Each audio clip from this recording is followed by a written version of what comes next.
are going to follow, if they're truly born again, Gentile believers really should follow this. Here's the 4 things that we want all the Gentiles to know. They don't have to be circumcised. This and that and the other. We cannot ask the Gentiles to carry a burden that we ourselves have not ever carried.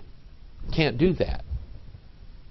So here's 4 things we're gonna demand of the Gentiles. Number 1, that they abstain from the pollutions of idols. Think about the idol shepherd. Number 2, and from fornication. Think about Mystery Babylon. She is a fornicator. She's a harlot. Number 3, things strangled. Think about, stop right here. Think about things hanging from a tree. Think about Absalom. Okay? Think about Judas Iscariot. Think about in the Masonic Lodge on the 3rd degree, they put a noose around the guy's neck. Think about that one. Okay? Things strangled. And number 4, from blood. Isn't that curious? I mean, we get the idol thing. Don't worship idols. Number 2, do not commit fornication. Number 3, don't have anything to do with things strangled. And number 4, don't drink blood. How do you identify the mystery religions? They worship idols. Okay? They commit fornication. In fact, sexual practices are part of their rituals. They worship a god that's been strangled, hanged from a tree, and they drink his blood. Matthew chapter 23, verse 35, that upon you may come all the righteous blood shed upon the earth, from the blood of righteous Abel unto the blood of Zacharias the son of Barachias, whom you slew between the temple and the altar. And Jesus was just pointing out here is that you and your people, you're all Mystery Babylon the Great. Do you know why?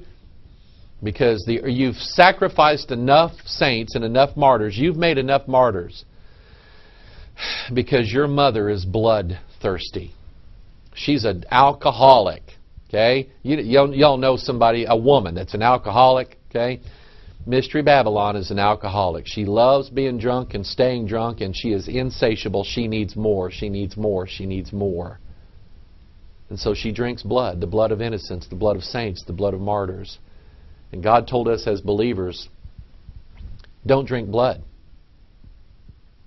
So I started thinking of Twilight. Here's the graphic here, Twilight, and what's in this person's hand here? Oh, look, that's an apple.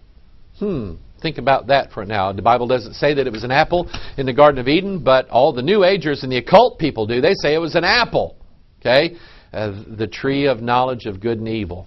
Twilight. By the way, twilight. You know what twilight is? Here's light, and here's darkness. Okay.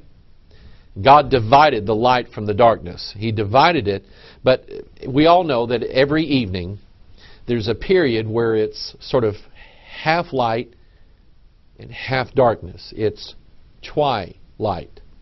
What's twilight about? And I remember there was a couple who used to come to our church, and I saw them in a restaurant, and they had a daughter they had adopted. And tried to take her to Sunday school and teach her, and here she was, not just carrying it, clutching her Twilight book. These books have gone crazy, especially among teenagers. Crazy. A love affair between a dead person, a vampire, and a teenage girl. The vampire who does what? Drinks blood. The blood of innocents. The blood of saints and the blood of martyrs. I just kind of, this, I remember, who was it? Bela Lugosi, okay, who played Dracula in the original movie. I've even seen Nosferatu, which was before that. I used to be a big fan of occult movies, sci-fi, Frankenstein and all that stuff, okay? But here you have Count Dracula, okay? And you go back and watch this old movie of Dracula, and there's a famous line out of that movie. He's offered some wine. He says, "I do not drink wine," okay? Well, he drinks blood. He don't drink wine, okay? Anyway, there's a resurgence of vampirism, vampire books. You have the Vampire Diaries, set of books and TV show. HBO had a thing called True Blood. Thou shalt not crave thy neighbor. Notice it's a woman here, and she got blood coming out of her lips.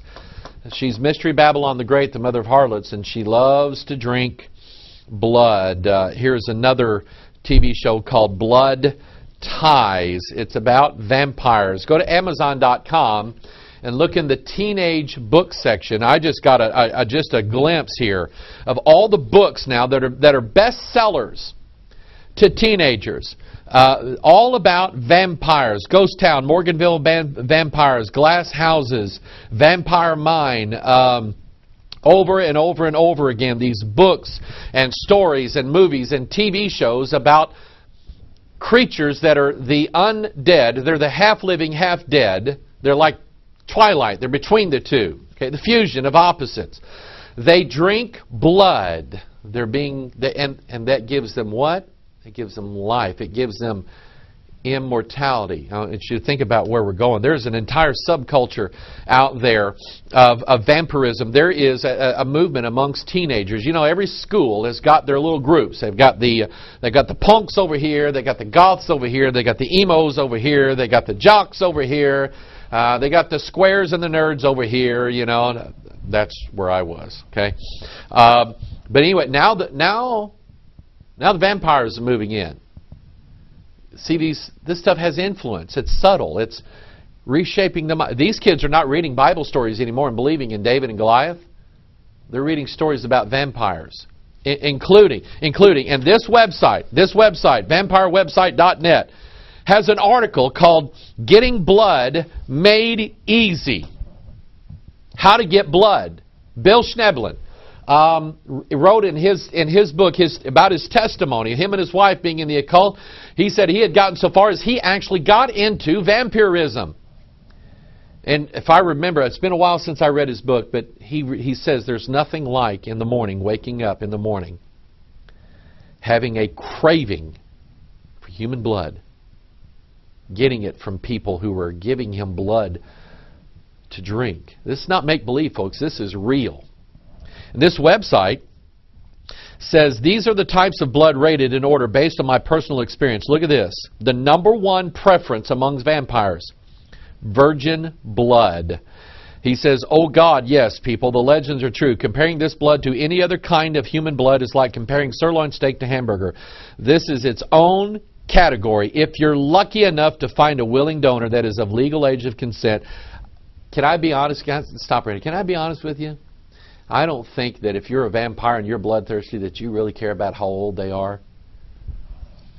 The blood of saints and the blood of martyrs, that is the preferred blood. I remember reading, there was a doctor that accompanied Columbus on his journeys to the New World, and when they encountered cannibalism, they found out that the cannibals, they actually had preferences of the humans that they ate. And usually a young boy, right around 8 to 10 years old, before they hit puberty, that was the best kind of flesh to eat. And they used to raid neighboring villages and steal their boys, keep them for supper. Bloodthirsty. The Bible says, the law says, don't drink blood, don't eat blood. Okay? Don't do that. You say, what about communion? I believe in a literal interpretation of the Scriptures. Jesus held up the cup, okay, with unfermented grape juice in it, the fruit of the vine, and he said, this is the blood, this is my body, this is my blood. Okay? He wasn't saying, now this is like real human blood. He said, this is my blood of the New Testament. It was grape juice, okay, the fruit of the vine. You think about that, okay?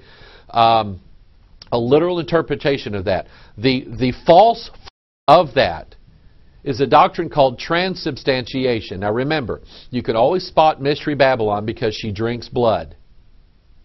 Transubstantiation says, whether it's in the Catholic Church, the Lutheran Church, or any of these other churches who believe this doctrine, they're wrong. They believe in a false gospel, and you can tell what spirit they're by what they believe. Transubstantiation says that we as the priest, we have the magical power. We say the incantations. We say the words, and poof, this grape juice turns into real blood of Jesus. Drink it down. What spirit is that? It's the spirit of Mystery Babylon the Great, the mother of harlots, who's opened her mouth to receive the blood and be drunken by it. Are you with me? Okay? Transubstantiation. Transubstantiation. Actually, the Roman Catholics didn't come up with that. They got that from Babylon. You see, the Babylonians, the Sumerians, people who built the Tower of Babel, they had a corrupt version of the gospel.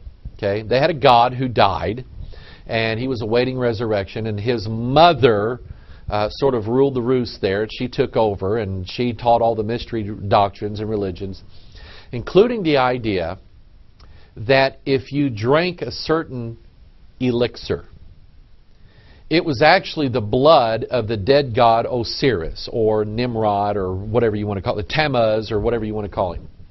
That's who it was. So the dead god had blood, and through a magical ceremony, wine or whatever it was transformed into this blood.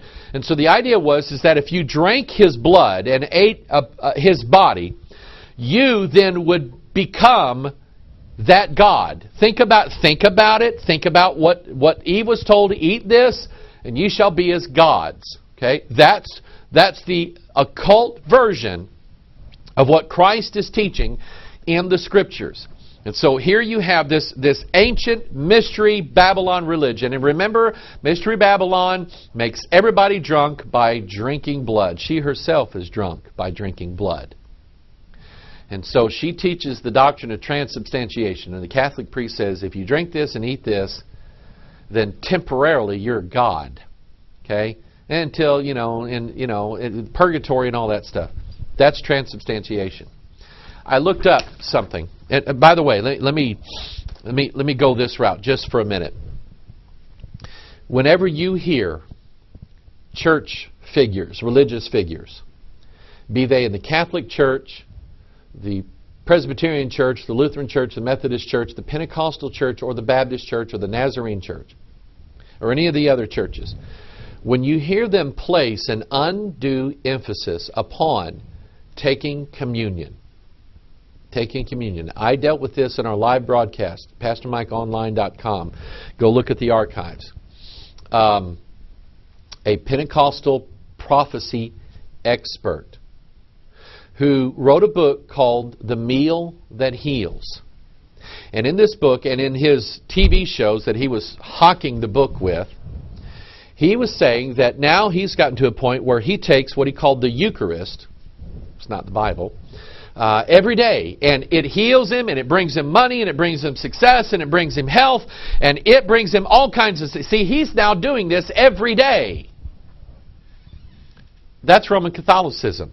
Roman Catholicism teaches that there must be a perpetual Mass. There's always a re-sacrificing of Jesus and spilling His blood. And when we do that and when we eat that, then we become gods like Him. That's what's being taught when you have a religious figure who is placing an undue emphasis upon communion, or calling it the Eucharist, or saying we need to take this more often, we'll be closer to God, or any of this riffraff that you hear going on. That, number one, they're teaching you a work salvation. Number two, you're starting to identify the spirit that's behind it. Now it's making sense. You were sitting in church and why are we having communion again? Why are we doing this? Why is the pastor telling us that we have to do this over and over? Why are we doing this? Now you're starting to understand the spirit that's behind it.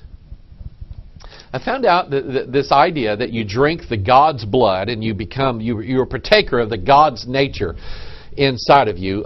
There was a Greek term for that. It was in mythology. The Greek term was ichor, I-C-H-O-R. And the terminology had basically that there was the shedding of the blood of the gods, and if you drank it, it was the elixir of life, or you were made a partaker of that particular god, or whatever it was. And I just I Googled ichor, I-C-H-O-R.